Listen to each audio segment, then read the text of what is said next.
हाँ भाई, क्या हाल चाल है? ठीक ठाक हो? तो लेक्चर 4 रेडी है, ठीक है।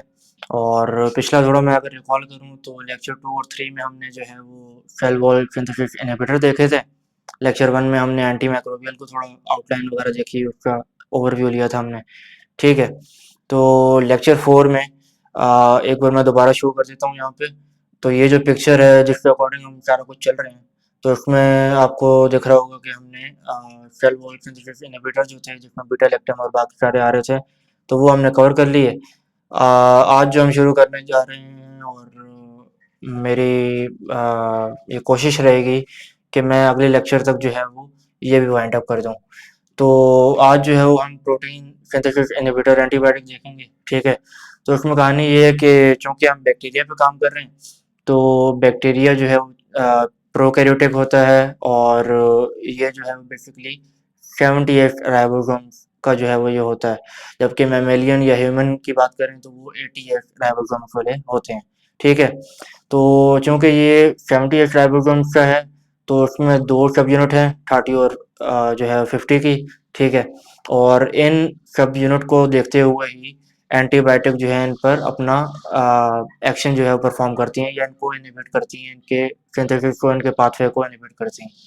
30 पे काम करने वाली आपको दिख रही होंगी कि दो एंटीबायोटिक हैं, जबकि 50 पे काम करने वाली अराउंड 5 to 6 जो है वो एंटीबायोटिक हैं, जिनमें से आज जो हमारा टारगेट है वो 30 को हम जो है वो 30 की दोनों कवर करेंगे, और 50 वाली जो हैं उनकी दो कवर करेंगे, और इंशाल्लाह अगले लेक्चर में हम जो बाकी जो तीन रह जाएंगी वो करके, और इस टॉपिक को भी वाइंड अप करेंगे। तो शुरू करते हैं बगैर टाइम ज़ाया किए। अमाइनो ग्लाइकोसाइड हमारा पहला जो है वो 30 का एंटीबायोटिक है। ग्राम नेगेटिव बैक्टीरियाई पे ये एक्ट करता है। बैक्टीरियाइडल होता है, पहले बता चुका हूँ। तो क्या होते हैं ये, ठीक है। उसके अलावा इसमें जो ड्रग आती हैं उससे एक निमोनिक टाइप का है, ठीक है, टैंक्स। तो ये सारा जो है वो मैं एक लिस्ट भी आप पे आपको शो कर देता हूँ कि जो है वो इनका क्या जो है वो एब्रीविएशन है, या क्या मतलब है इसका। बाकी पेरेंटली अगर बात करें तो रूट ऑफ एडमिनिस्ट्रेशन की बात कर रहा हूँ। पेरेंटली ये यूज होता है सिस्टमिक इन्फेक्शन के लिए। ओरली जो है वो ये न्यूनेटल एंडोकार्डाइटिस के लिए, और टॉपिकल यूज इसका स्किन या ऑक्यूलर इन्फेक्शन जो होते हैं उनमें ये यूज हो रहा होता है। अच्छा, ये ब्लड ब्रेन बैरियर को क्रॉस नहीं करता, तो चूंकि ये नहीं करता तो फिर मेनिंजाइटिस में जो है वो इसका डायरेक्ट उस तरह ट्रीटमेंट जो है वो नहीं होती। अच्छा, टेराटोजेनिक है, यानी कि प्रेगनेंसी में जो है वो ये सेफ नहीं है। अच्छा, यूज, डोज और साइड इफेक्ट। साइड इफेक्ट जो है वो बेसिकली एक निमोनिक है, नैनो। तो एक निमोनिक बनाया हुआ है, बाकी मैं ये शो भी कर देता हूँ कि साइड इफेक्ट क्या है। ये आपको साइड इफेक्ट शो हो रहे होंगे, ठीक है। उसके बाद जो है वो यूज जो है वो ये आपको मेंशन आउट हो रहे हैं, ठीक है। अच्छा, और उसके अलावा जो है वो ये जो डोज है वो मैं आपको यहाँ पे आपको ये शो हो रहे होंगे, ठीक है। अमाइनो ग्लाइकोसाइड खत्म हो गए, इतना कुछ इसमें था नहीं कवर करने के लिए। टेट्रासाइक्लिन की अगर बात करते हैं तो टेट्रासाइक्लिन तीन मेजर क्लासिफिकेशन में डिवाइड है, या तीन बेसिक एक्शंस पे जो है वो काम करता है। कुछ शॉर्ट एक्टिंग ड्रग होती हैं, कुछ इंटरमीडिएट, कुछ लॉन्ग एक्टिंग होती हैं। जो शॉर्ट एक्टिंग होती हैं उनकी हाफ लाइफ जो है वो 6 से 8 घंटे की होती है। हाफ लाइफ की बात करूँ तो एक शॉर्ट जो है वो मेरे चैनल पे अपलोडेड है, तो वो देख लीजिएगा हाफ लाइफ क्या होती है, वो आपको वहाँ पर क्लियर जो है वो आइडिया हो जाएगा। इंटरमीडिएट एक्टिंग जो है उसमें हाफ लाइफ जो है वो 12 घंटे की है, जबकि लॉन्ग एक्टिंग में जो है ये 16 से 20 घंटे तक, 20+ आवर तक जो है वो ये होती है। अच्छा, शॉर्ट एक्टिंग में तीन ड्रग आ जाती हैं, टेट्रासाइक्लिन, ऑक्सी टेट्रासाइक्लिन और क्लोर टेट्रासाइक्लिन, ठीक है। जबकि इंटरमीडिएट में जो है वो डॉक्सीसाइक्लिन है, ठीक है। उसके अलावा जो है वो आपके पास लाइम साइक्लिन है, और मिलानो साइक्लिन जो है वो आ जाती है। अच्छा, लॉन्ग एक्टिंग में जो है वो आपके पास डॉक्सीसाइक्लिन है, और मेनो साइक्लिन आ जाती है। अब इनका कॉम्बाइन जो इफेक्ट है वो क्या है कि एक तो ये ब्रॉड स्पेक्ट्रम है, ठीक है। स्पाइरोकाइट, क्लेमेडिया, माइकोप्लाज्मा, रिकेट्सिया, और एज अ मैक्रोलाइड ऑल्टरनेटिव, वो भी उन इन्फेक्शन में जो कि माइकोप्लाज्मा न्यूमोनिया के थ्रू होते हैं, उनमें जो है वो ये टेट्रासाइक्लिन जो है वो एक्ट कर रही होती हैं, ठीक है। अब ये जो डिफरेंशिएशन है ना लॉन्ग एक्टिंग की, तो ज़्यादा प्रेफर जो की जाएगी वो ये दोनों ड्रग जो है वो की जाएंगी एज कम्पेयर टू ये दो, क्योंकि इनकी एक तो हाफ लाइफ ज़्यादा है, तो वो फिर ज़्यादा यहाँ पे प्रेफर जो है वो लॉन्ग एक्टिंग की जाती हैं। अच्छा, आगे चलते हैं थोड़ा। मैंने ड्रग के बारे में जो है वो बताया हुआ है कि आपकी टेट्रासाइक्लिन जो है ये माइल्ड आरटीआई में, यूटीआई में और वेटरनरी मेडिसिन जो एनिमल मेडिसिन होती है उसमें जो है वो यूज होता है। क्लोर टेट्रासाइक्लिन जो है वो टॉपिकल इन्फेक्शन, आई इन्फेक्शन और वेटरनरी मेडिसिन में। उसके बाद एमसी जो है ये आरटीआई में, यूरोजेनाइटल इन्फेक्शन जो है उसमें। और चूंकि ये इंटरमीडिएट एक्टिंग है तो लॉन्ग एक्टिंग जो है वो ज़्यादा प्रेफर की जाती है इनमें। तो वो यहीं पे यहाँ पे ये लिखा हुआ है कि डॉक्सीसाइक्लिन जो है वो ज़्यादा यहाँ पे प्रेफर की जाती है।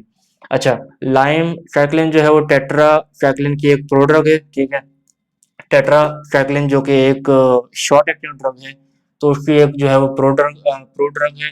एक्नी वल्गैरिस में जो है वो ये ट्रीट होती है, और माइल्ड बैक्टीरियल इन्फेक्शन जो है वहाँ पे ये इस्तेमाल होती है। और आखिरी आपको आ जाता है मिनोसाइक्लिन। तो फोटो सेंसिटिविटी रिएक्शन जो होते हैं वहाँ पर ये ज़्यादा जो है वो प्रेफर की जाती है ओवर डॉक्सी एंड टेट्रासाइक्लिन, ठीक है। अब चूंकि है तो डॉक्सी भी जो है वो आपका लॉन्ग एक्टिंग ही है, लेकिन ज़्यादा प्रेफर फोटो सेंसिटिविटी रिएक्शन में मिनोसाइक्लिन जो है वो की जाती है। अच्छा, आगे चलते हैं। अच्छा, बाकी मैंने ये जो है वो दो मेंशन किए हुए थे कि डॉक्सीसाइक्लिन और टेट्रा में क्या जो है वो आपको क्या क्या देखने को मिलता है। तो हैं दोनों ही ब्रॉड स्पेक्ट्रम की, ठीक है। हैं दोनों ही ब्रॉड स्पेक्ट्रम की। अगर डिजीज की बात करूं तो रिकेट्सियल, जेनाइटल और बोरेलिया इन्फेक्शन जो है उनमें ये तीनों, मतलब इन तीनों डिजीज में जो है वो डॉक्सीसाइक्लिन प्रेफर की जाती है। उसके अलावा ब्रूसिलियोसिस, एलिशियोसिस और ग्रेनुलोमा इंग्यूनेल, उसके अलावा कॉलरा, एक्ने वल्गैरिस, तो इन जो है वो डिजीज़ में ये प्रेफ़र की जाती है डॉक्सीसाइक्लिन, ठीक है। बाकी जो रेनली इम्पेयर्ड या रेनल फेलियर के जो पेशेंट होते हैं उनमें भी डॉक्सीसाइक्लिन प्रेफ़र की जाती है, ठीक है। अच्छा, टेट्रा की बात करें तो टेट्रा जो है वो भी ब्रॉड स्पेक्ट्रम की है। पेप्टिक कल्चर में जो है वो ये मोस्टली प्रेफर की जाती है, और ज़्यादा ये इतना प्रेफर नहीं होती बिकॉज ऑफ द डॉक्सीसाइक्लिन, क्योंकि वो लॉन्ग एक्टिंग है। तो वो ज़्यादा जो है वो प्रेफर की जाती है ओवर शॉर्ट एक्टिंग ड्रग। अच्छा, एनिमल फीड में जो है उसको थोड़ा बहुत इस्तेमाल किया जाता है, लेकिन एनिमल फीड में भी ये जो है वो अपना थोड़ा साइड इफेक्ट या रेजिस्टेंट जो है वो हो जाती है।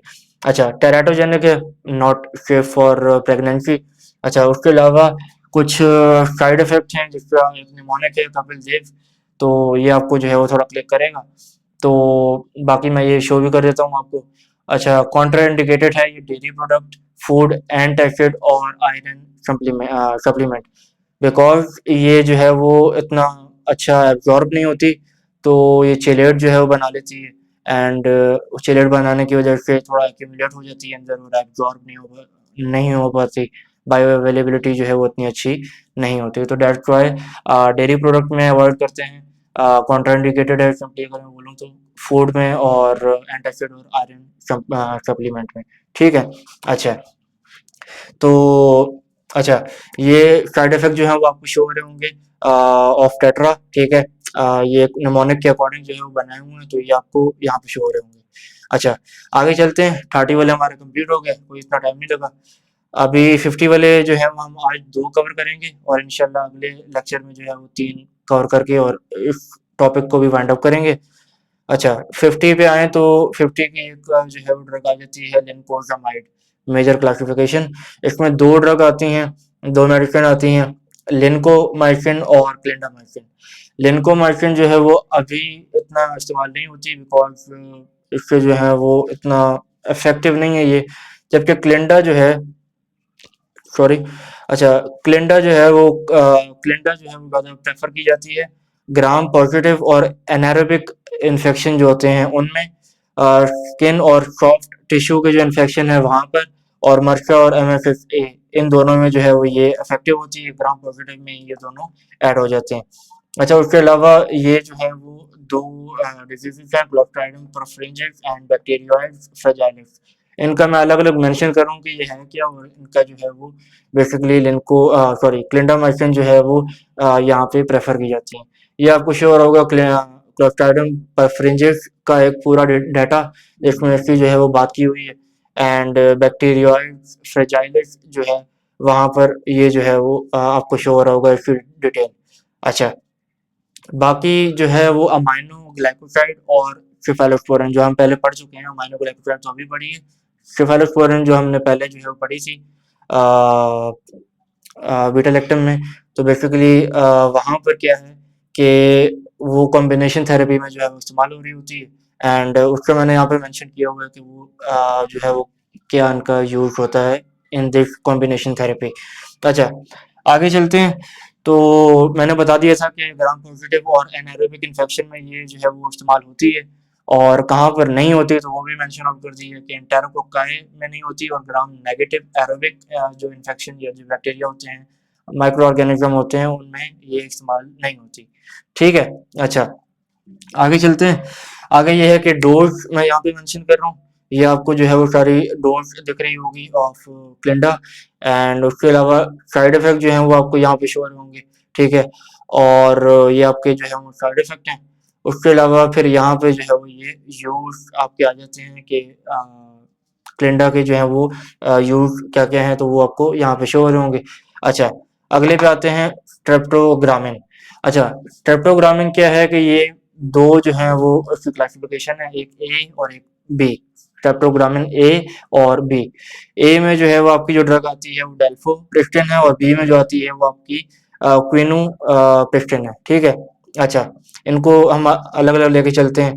तो पहली बात तो ये है कि दोनों ये जो है वो बैक्टीरियोस्टैटिक हैं, यानी कि इनहिबिट ही करती हैं बैक्टीरिया को फ्रॉम ग्रोइंग, और उसके अलावा ग्राम पॉजिटिव पे दोनों एक्ट करती हैं।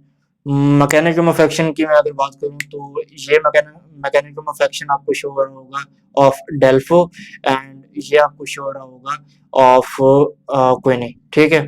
अच्छा, एडवर्स इफेक्ट की अगर मैं बात करूँ तो मस्कुलोस्केलेटल इफेक्ट लाइक आर्थराल्जिया और मायल्जिया।